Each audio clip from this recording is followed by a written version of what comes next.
Hi, welcome back to Two Moms, Too Much Coffee. We have Tempest here, and we also have Hey guys, it's Jashelle, and we also have our special guest who's joining us again, Monique.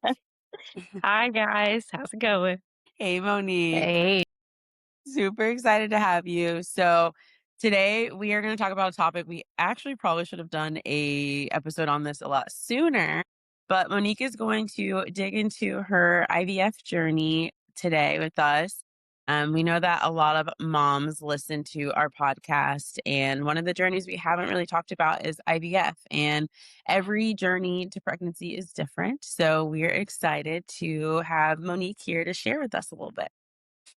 Well, thanks for yeah. having me. Yeah, I really love y'all's platform and what y'all talk about, that y'all outreach to moms and stuff. It's very informative and fun. So thanks for having me. Yeah. Thanks for being here. Yeah. Yeah. If you could you just take us back to the beginning? What was the moment that you realized something was different? That maybe things weren't working the way you thought they might. Can you talk a little bit about that? Yeah. I mean, I'll honestly, you sent me the request to do this podcast, I don't know, like a week ago, and I've been having trouble remembering the whole journey, and I think about how everyone's like, "Oh, you kind of forget all the things that happen with birth and with pregnancy and all that." And it's so true because we're coming up on the like 2-year mark almost since I had my son, and it is getting really hard to remember. Um, we started trying to get pregnant as soon as we got married. So, like, I was taking a birth control pill pretty much my whole life, because I've had issues like PCOS, endometriosis, that kind of thing. So a birth control pill really helped me like manage my hormones and my cycle and stuff like that. So when we got married, I immediately went off the pill and we were like making bets like, oh, I'm going to get pregnant in a month. I'm going to get pregnant in 3 months. And then, time just started passing like months and months and stuff. And then when I went off the pill, my cycle went crazy. Like I started having it every 2 weeks and it would last like 7 days. So it was not fun. So that was like the first sign that something was wrong. I guess, sometimes they tell people, give it 6 months or a year before you go to the doctor and find out, but I knew something wasn't right with that every 2-week thing. So probably within like 4 months or so, I went to the OB, and then I think she referred me to a fertility specialist and we started doing a whole bunch of testing and things like that. So within like 5, 6 months, I knew I was having fertility issues. Wow, that's quick. Like, I know there are a few people I know that have had some are having fertility issues, and I think a lot of them, have waited, over a year to even go to the doctor, which I always thought was, if it was me, I would probably been the same way as you, been like, "Something."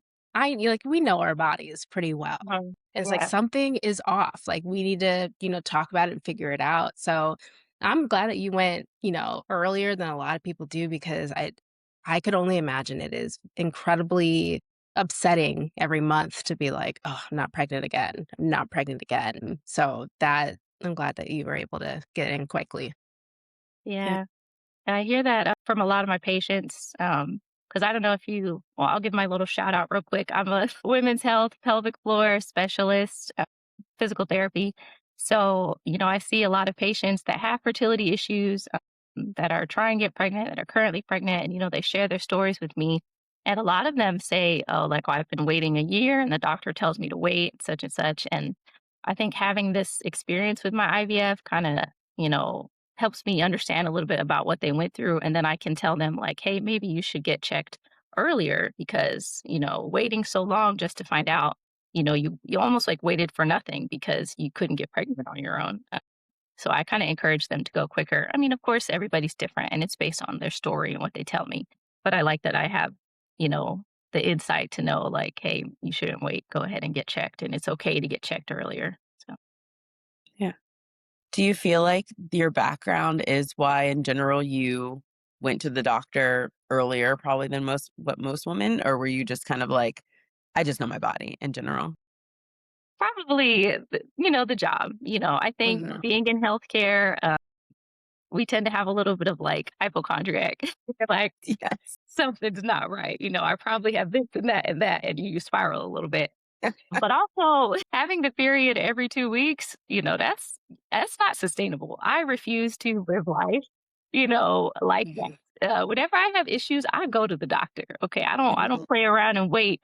We're gonna see what happens. I'm going to the doctor and we're gonna get it fixed. Okay, so a little bit of both, As I it guess. should be, as it should be.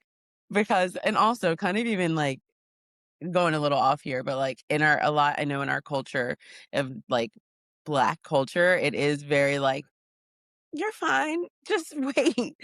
You don't need Yes, to go to the doctor," and I know that's how my dad was. He's like, "Oh, it's fine," and I'm like, "We have healthcare. Why are we not going to right. the doctor? I don't Yeah, you're understand that." paying all this money for the healthcare. You Yes. might as well. Yes, yeah. What do you feel like your first emotion I mean, I'm sure there was a lot of emotions, but what do you feel like your first one? Like, do you feel like it was you were shocked? Was it grief? Was it confusion? Or do you feel like now I have an answer or just a mix of everything?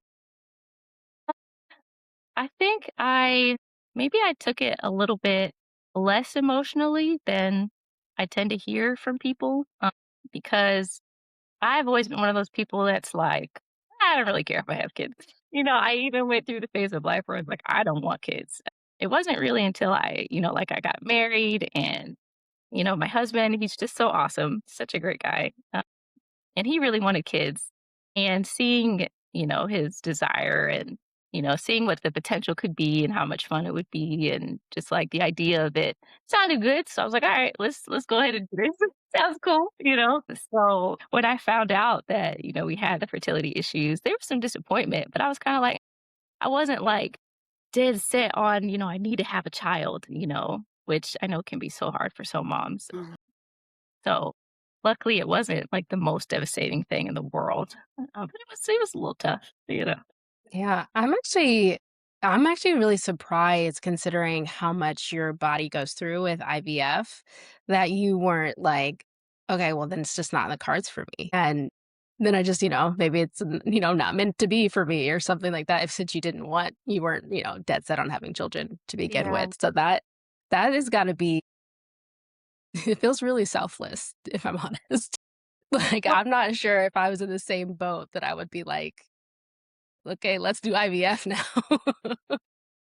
but also, I mean, my experience was a little different because, once we started doing fertility testing, we didn't do all the extra, like the IUI and all that, because there's, like, steps to it, before you get to the full-on IVF part that I did, because when I got my testing, they were immediately like, "No, you can't get pregnant, it's not gonna happen, so we're not even gonna bother with all this extra stuff." So I really had to make up my mind, at that point. And for me, once I make up my mind, I'm going to do it. So once we had, like, before we started the IVF and I found out I had fertility issues, I was like, but then once I really got going into it, I was like, all right, this is happening. We're going to do it no matter what because IVF is hard and it's a journey and it's long. So at that point, it was a little different. Like once I had committed, you know, a little bit more emotional. One of the things that I feel like is probably common, and you can tell me if this was your experience too, is like there's women that are naturally getting pregnant, and then they don't know that there's these other women that are struggling, and the world just kinda keeps going. Like, you're just kind of carrying it by yourself. Was that something that you felt like you were experiencing, like, where you just felt like you didn't really have anyone to lean on? Or were you like, "I have Ian, so it's okay. We're good." Again, trying to remember. Honestly, I remember the pregnancy more than the prep work. So maybe that's like, means it was harder and God is trying to protect my memory. Fair. But, you know, think. I don't think I had a super hard time because I guess maybe because Ian, he was there every step of the way. Like he helped me with the shots. The shots was the hardest part for me. I want to say I did like, I don't even know, definitely over 100 shots. So yeah, him being there for me, my sister being there for me was super helpful. And then just maybe because I was like, I'm in healthcare and I have kind of a clinical mindset, so I separated a little bit of the emotion. That part wasn't too bad. And a lot of people didn't really know, I guess, you don't share as much until you're actually pregnant and you're all super excited. So, I didn't really have as many issues. And I guess also with me being in healthcare, I have to like separate when people tell me stories from their stories from my stories. So I have experience kind of like stepping back, and not personalizing things. So that part wasn't as bad for me, but I know it can be really tough. So maybe the healthcare mindset helped me with that one. Yeah. How was it during that time? Like, I know you probably on social media saw people like posting their announcements and things like that. Do you feel like that had an impact on you, or were you able to kind of just separate what was going on with you from someone else? Yeah, no, I mean, I just, I get so happy for people when they're, excited about having their babies and all this stuff. So it was just exciting. And I knew, I guess maybe that's a faith thing too. Like I just trusted in God and I had faith that when it was my time, if it's my time, then it's going to happen. I mean, my mindset has changed also a lot now that I've actually had my son because he is the most wonderful thing in the whole world. And I can't believe that I ever considered not having kids because, oh my I love my dog so much. And, I didn't know beforehand what this intensity of love could feel like. So maybe if I'd known, it would have been a little more devastating. But beforehand, For everyone who doesn't know, when I actually got pregnant, I didn't tell Monique, and we were there for her baby shower. And me and Nick made a point like this weekend is for them, and we're not going to say anything. We're going to just keep it to ourselves. And especially because we knew her IVF process and how that went, and we like didn't want to take away from that at all. So the whole entire weekend, Tempest, I was so sick. I was so tired. I was so exhausted. And usually when we go visit them, we're like, we're up all night, we're watching movies, before we were Mhm. drinking, but obviously she was pregnant. She's still trying to force us to take shots when she's pregnant, mind you. So yep, Nick's no putting shame. water in mine. Like I was unreal. I was so sick. And there was even one point in time where I run to the bathroom to throw up. Monique doesn't know. And then right before we left, that night before we left, we ended up telling them. And that was, like, something that I had thought about, Monique, was I was like, "I don't wanna take away from what you guys, your shower, everything like that." But also, like, in the back of my mind, I'm like, I know that's something some women do experience is, like, when you have an announcement, if you can separate from that or not. And that was something me and Nick had talked about. Like, I don't, we didn't want to impact that at all. But that was something that I remember. I was like, we're gonna tell her, but we have to do it at the perfect time. And it's good to kind of know that you now hindsight is like you were like when it was gonna happen, it was gonna happen. And so no matter when I told you, you wouldn't have cared anyway. You would have been like Yeah. happy. So yeah. Although your timing was hilarious, because you really, the fact that you waited until the end and we were so just shocked, it just made the moment so hilarious and memorable. So I love your delivery. I love that. Can you let us know maybe what surprised you most about your IVF process? Maybe something that like is not widely known, that maybe not shown on like TV where we normally see like people going through IVF or something. Yeah. I guess one of the most surprising things was the fact that it varies so much between providers. I thought that was weird. I thought there was just like one IVF process and everybody's is the same. But we went to the first doctor that we were referred to, which we ended up staying with because he was really awesome. Shout out to Dr. Stephen Collins in Dallas, Texas. .com. Showing my age there. But no, we went to his office and it was like out of pocket, it's $20,000. This is our yeah, bruh, $20,000. Mm. And it just sounded really intense. We really liked him and his staff. They were super sweet, but I was like, I'm not paying $20,000. So we decided to check out other providers. And there was another one that was like 10,000. I think that was the cheapest one we found. But like you walk into the office and it smells like cigarette smoke and it's got like all the, yeah, it was weird. So you just gotta kind of, do your research and make sure you pick a good provider. But also like the process of how many injections you get and whether you take a pill versus an injection is very different from provider to provider.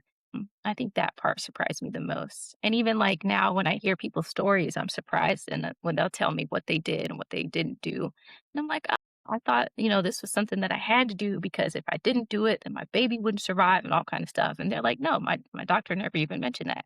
and we both had healthy babies and we're fine. So we are Wow. moms in the process. Yeah. Yeah, no, that actually is incredibly surprising. I I would have like exactly, I would have thought there was like a flow chart of sorts that like Yeah. everybody goes through. The protocol. Mhm. Yeah, exactly. Like that's wild. And also considering like the cheapest is 10K that you could find and it was actually like a bad place to go to is also crazy. Like giving $10,000 to somebody and it's doesn't even feel like comforting is not Yeah. great. There's that part. I will Yeah. say also that I totally forgot, but the company that I worked for at the time, right when we had kind of decided that we were going to do it, they added IVF coverage to the healthcare plan. And I was like, oh, that's another sign from God that we can go ahead and do this. It's meant to be. Yeah, because I think we ended up doing it in, like, our first attempt in, like, February or March or something like that, and they had just added it that January to the healthcare coverage. So I did not end up paying $20,000. I think with insurance, I ended up paying my deductible, which, the low deductible plan at the time was $6,000. Don't get me started on healthcare prices, boy. I will go off. But, so $6,000 for the procedures and all the things that you do, and then like $5,000 for medications over like a span of time. So I mean, we still ended up paying a lot, but it wasn't 20,000 to 25,000. Yeah, and that is that one round or is it like in total? It's more in total. Like they kind of have a system where I think you get like 3 tries within the thing. And even if you do more, it's not necessarily like you start from scratch because there's like 2 phases to it. I guess we didn't really get into what exactly, I did. But so phase 1 is like where you grow the eggs, and then they take the eggs out and then they'll once they're out, they'll implant them with your partner's specimen, technical term, and then they'll either freeze them if you're not ready to do it immediately, or you'll schedule the implantation or whatever they call it. And then that's phase 2. So phase 1 has its own set of injections and hormones and pills and stuff that you have to take. And then phase 2, whenever you decide to do it, has its own set of injections and pills and things like that. So the cost breakdown is like a phase 1, phase 2. So some people they'll do phase 1 and they don't get hardly any eggs, which is really tough for a lot of moms. And that part can be, another part of the emotional journey. But since I have PCOS, or I guess they call it PMOS now, I got a ton of eggs, and I didn't realize that wasn't necessarily a good thing because with PCOS, you get, a whole bunch of eggs because they're not dropping at the right time and you're not ovulating well and stuff like that. So I got a bunch that weren't of good quality. I think I got like 30 something eggs, but only maybe 11 were viable. Which Wow. even that is a lot, so I was kinda blessed for that, especially because I was, I think, 35 at the time, and, your reserves start to drop once you hit that geriatric pregnancy age. Don't call me old. Just kidding. I'm not 35 yet. Devin, shut up. You gotta make But yeah, so, yeah, um, that made it a little easier for us to have, the 11 embryos and stuff, and I mean, I hear people will come out with, like, 1 embryo, and they have to do phase 1 a whole bunch of times just to even get that one, so, wow. yeah. Yeah. I didn't even I didn't know that there was and I know me and you had talked and you were teaching me things, but, like, I didn't know that there were so many phases, and I also didn't know that because movies and shows and all the things, you always just see the injections, so I didn't know that there was, like, an injection versus a pill. Do you if you remember, if not, it's okay, but do you remember why people would do an injection over the pill? Like, is it more of, like is there more cons with the pill or less chance? I think I remember there being a pill of, like, one of the hormones because you do a combination of, like, progesterone and the estrogen or some version of estrogen, like estradiol, something like that, and that I think was a pill, but I don't think you can escape the process without Oh, any okay. injections. Okay, And it so was it's your either favorite. okay, so then it would be a combination of the Yeah, 2, yeah, like a yeah. okay, okay, that makes sense. And then for phase 2, once you're actually like you've done the implantation and you want to make sure that your pregnancy continues to progress through the first trimester, my doctor, his protocol was that you take progesterone, like oil based injections, which was the worst part. Super painful. So his protocol was that you do those every single day for, I think, the first trimester. And some people can like, their doctor will have them take a pill, I think, or insert vaginally some kind of progesterone thing, suppository or something. But my doctor opted for the injections because his research showed him that that was the most successful. And I guess in Mm, his experience, that was the most successful for him. So that's what we did, which maybe is why it cost more because his protocol yeah, was really like all inclusive, But yeah, phase 1, you grow the embryos. So during phase 1, that part was kinda hard for me too because you're not, or at least for my doctor, I wasn't allowed to exercise while I was trying to grow all the eggs, because they give you all these hormones and injections to kind of overstimulate the process. And if you exercise or do too much physical activity, you can get, just, like, life-threatening conditions, like, I think it's called ovarian torsion or something. wow, I can't really remember. So I was, like, deathly afraid just to even do a downward dog. So gosh, during that phase of the process, I gained some weight too. That was another thing that was hard because I gained weight before I got pregnant, and then, okay, I gained all this weight getting pregnant, so having to lose all the mm, weight after was irritating. So that's one thing to add to the IVF journey, extra weight gain. yeah, But phase 1, you grow them, you do a huge influx of hormones to your system, which is kind of hard. And then phase 2, we kind of went into it pretty quickly after. I don't think we waited too long. But phase 2, you got a new set of hormones being injected into your body hardcore because, it's not like a natural pregnancy where your body is like slowly building because you've got the process. Like, no, they just shoved it in there. And now you got to make sure your body's ready and to handle it. So all those hormones, can be kind of hard on the body too. And, like people who experience really tough PMS and things that can be amplified during your trimester 1. But yeah, so trimester, I mean, not trimester, phase 2, you switch to the injections that you put in the hip. So you just like alternate hips every day, which that was a surprising thing. I still have scar tissue in my hips from getting the oil-based injections every single wow, day. Yeah, that's intense. I'm sure if I go and get massages and stuff all the time, I can break it up, but yeah, I still have some lingering memories there. But wow, the phase 1, it was, an injection in the belly, and it was way less intense. So phase 1 kinda tricked me because it was yeah, it was easier than phase 2. I thought, "Oh, just these little in the belly, quick, quick, quick." Like, no, phase 2 was a beast. So yeah, okay, I think that explains the 2 phases. You can work out yeah, in phase 2, I think, because you know me, I wow, gotta exercise. I know, I know that was hard for you. I didn't know that there was I mean, it's just in general, I didn't know all of the science behind it, and it's kind of like now that you have that in your head and you know the process, I know how I react when someone asks me, "When are you gonna have another one?" How do you feel like how do you react to that now? Like, do you feel like you're just like, "Really?" Or are you like, how does that make you feel? That one will get some emotion out of me. Yeah. That'll make me lose my temper real quick, and, the first one to say, "Let's have another," is the husband, and he's like, "This is so much fun. It's not that bad. It's not that expensive." Because I think he forgot too, and he doesn't really like, he knows what I went through physically, but he didn't experience it. So, it makes me, like, literally wanna choke him when he mentions it. Because it was tough. I mean, I don't wanna discourage anyone for doing it because I would do it again. And the second time around, I think it would be easier just, like, knowing the little tricks to make the injections easier and, knowing that I don't have to freak out so much about physical activity, like, just, like, knowing my boundaries the second time. It would be easier, and it's totally doable. It wasn't the worst thing in the world.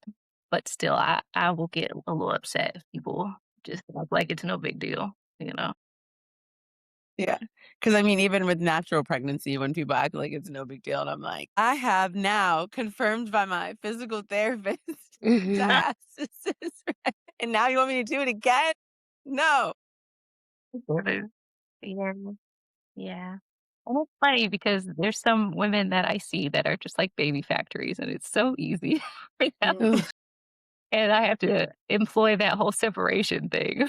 Mhm. I'm happy for you. It's so easy to have all those babies, but good lord. Yeah. So we want to do like a little hot seat where we just ask you a few questions. So were there any moments that made you want to give up, or was there any that made you like, okay, I'm going to keep going. I can do this. Describe that for us. I specifically remember a moment wanting to give up when we were I mean, I couldn't because we were in the first trimester of this. Baby's in there, but doing the injections, and it got to the point where it was getting really painful. And I think one of the risks is like, I feel like I shouldn't even be saying all this because I'm going to scare people away. But one of the risks when you put in the injections, you have to avoid major arteries because you could like, Yes. gotta get a blood clot or burst one. And so we did that. And the blood is like pouring down my leg and Ian's freaking out. So I'm having to remain calm while the man's freaking out and I'm the one in pain. Salty. And I was just crying, because we still hadn't got the stuff in there. So we had to re-stick me, like clean the blood up and then redo it. Also, the whole hitting a artery thing is not obviously not as scary as you would think because I was fine. But that was a moment, with the injections that made me want to quit because I also have like a phobia of needles. So there's or maybe for me it's worse Just than to slide I that don't one think in you there. do. Not to minimize your experience, but I'm not sure you do. I don't know if I would use the word Mhm. phobia. Phobia? Maybe Yeah. like a slight fear. You're just scared of. And I do see people all the time doing dry needling, but I don't like getting stuck myself. I don't. But I can stick other people all day. Yeah. So I don't know if I'd call that a phobia, but we'll talk about that later. And But obviously, what one made you keep going is Irie in your belly already. Yeah. Yeah, that was just super exciting. I feel like I was one of those people that kinda had an easier pregnancy because I didn't have the morning sickness or I mean, like, I might have had a little bit. I might have puked one time maybe. And I guess the hormones, they kinda made me, like, happy-go-lucky. So even my husband was like, "You were so happy while you were pregnant." So I think that just kinda helped, me get through because I was just so excited every day. I got a little baby in there. That's why he wants you to So get pregnant again. I'll forget once I get pregnant again. Next one. What kind of support actually helped, and what did well meaning people get completely wrong when they asked you about your journey? Support that helped was people willing to do shots for me because, it was so many shots for so long. And at first, I couldn't do them by myself. Everything is a story. But I went to Houston to visit my sister, and I was like, "Oh God, it's time for my shot." I started freaking out. She's like, "Hand it over, give it. I got it." She never given an injection before. She didn't know what to do, but she hid her fear, and she was like, "I got this." And then afterwards, she was like, "Oh my God, I can't believe I just did that." But just the willingness to handle business, get it done. My husband giving me shots. I even asked some of my coworkers when we went on like a conference out of state to give me injections. So that was super helpful. Mm. What was not helpful, people people make weird comments, when you share things sometimes. People would say stuff like, "Modern technology is so amazing," and they kinda made me feel like like a sideshow or whatever that's called, like an act, and it was like, "Okay, this is weird at this point." So some comments were just a little funny. Yeah. Mhm. Yeah. Yeah. Just when people don't know what to say. So they're just don't say anything at Yeah! all. Honestly, just nod your head and No. smile Mhm. at that Yeah, point. that works. Oh, man. Yep. So, what do you now wish that you would have known on day one, having gone through the process now? Mm, I wish I would've I guess, yeah, I probably wish I would've known, how worth it is, like meeting my son and just every single day with him. As even though he frustrates me sometimes because he's a baby, and they Mhm. were hitting these terrible twos, it's not easy. There's some times that, I want to pull my hair out and he literally does pull my hair out. But just Yes. like Yes. the love that I feel for this child, and how much joy it's brought to me and my husband's life, and even all of our friends and family, just like being involved in watching him grow. Like, if I would have really understood how amazing that was, like, I wouldn't care. I would have just shoved that needle in and sucked it up. No tears. I Well, also you wish I would have basically did. known. I wish I would have known just how many shots I was getting because I kept trying to Google. I remember specifically, I kept trying to Google, how many of these am I going to get? And I kept finding all these different answers because, like we talked about earlier, there's no one set protocol. So maybe a clearer picture. If the doctor would make that a little bit more clear, maybe that would be helpful. So maybe if anybody's going to do IVF, ask your doctor for the little details about what the protocol is. That'd be Yeah. helpful. And last one is a good one. How has motherhood changed you knowing what it took for you to get here?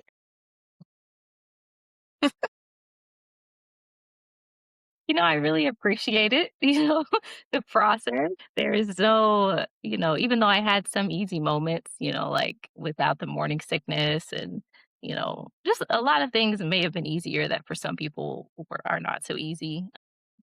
I still like went through the whole IVF and the toughness of it. So there's just really no you can't ever just say like becoming a mother is easy, and it just makes you really appreciate what it takes, what you sacrifice and endure for your family, for your loved one. So, yeah.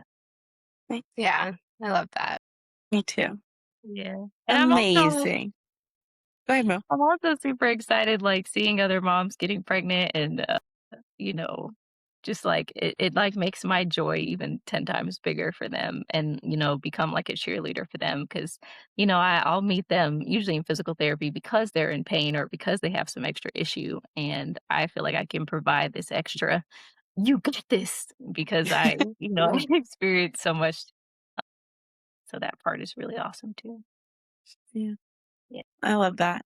Speaking of the physical therapy aspect, if you want to Yeah. do a quick plug Oh, here yeah. about, I know you just opened your business, all that. So plug away. So I have been a physical therapist for about 7, 8 years now. I guess it'll be 8 soon. And I've been working in orthopedics and women's health. And I recently opened my own practice. You Mhm. know, Mhm. I'm really excited about it because, it's like an opportunity to finally work for myself and have the time and the control to be able to treat my patients the way that I want to. So that's been really nice. But it's called Derizio Physical Therapy. If you can't spell it, DERZZIO, DerizioPT.com if you want to check it out. I do mobile in home visits in the DFW area, Dallas Fort Worth. So if you're having any issues with like urine leakage, postpartum issues, maybe birth prep, prenatal things, fertility issues, pelvic pain, pain during intercourse, I could keep going. But anything women's health, pelvic floor related, that's what I treat. I also do some orthopedics. So even if you got a labrum issue, a hip problem, call me. Mhm. Yeah. So thanks for the shout out to Revio PT. Super excited about it. Amazing. Thank you for Yeah. sharing. I appreciate you just digging in. I know that I mean, like I said at the beginning, it's a personal journey. And I appreciate you just taking the time to share, but also like educate other women. Cause like you said, you don't really know until you know. And so the doctors aren't really going to dig into the details and they aren't going to try to get their bag at the end of the day. So it's nice for other women who are listening to be able to get a different side of things. Thanks for letting me come and talk about it. It's a little bit of therapy. Being able to talk about it, especially knowing that other women are going to benefit and hear, just have a little bit more insight into it. So thanks for having me on the show. And I'll keep listening to y'all's podcast because it's awesome. Yes, please Thank keep you. listening. Awesome. Well, thank you so much, Monique. And we loved having you on. We really appreciate you taking the time. I know some of this stuff can be fairly traumatic, so it's nice to hear you open up about it. And I'm glad that we can offer you that space. Thanks, guys. Appreciate it. Right. Well, if you guys are in the middle of an IVF journey or you've gone through it before and this episode was helpful for you to either listen to and empathize with or even learn a little bit. We would love it if you could share this to friends, family, uh, or even just drop a comment, a like, or subscribe to our channel. That would be really helpful for us. I'll put a link to Monique's physical therapy practice so you can easily find her. And if you guys end up needing additional, feel free to reach out to her and we'll be happy to hear from you as well. Thank you so much, everyone. Have a good day. Bye, guys.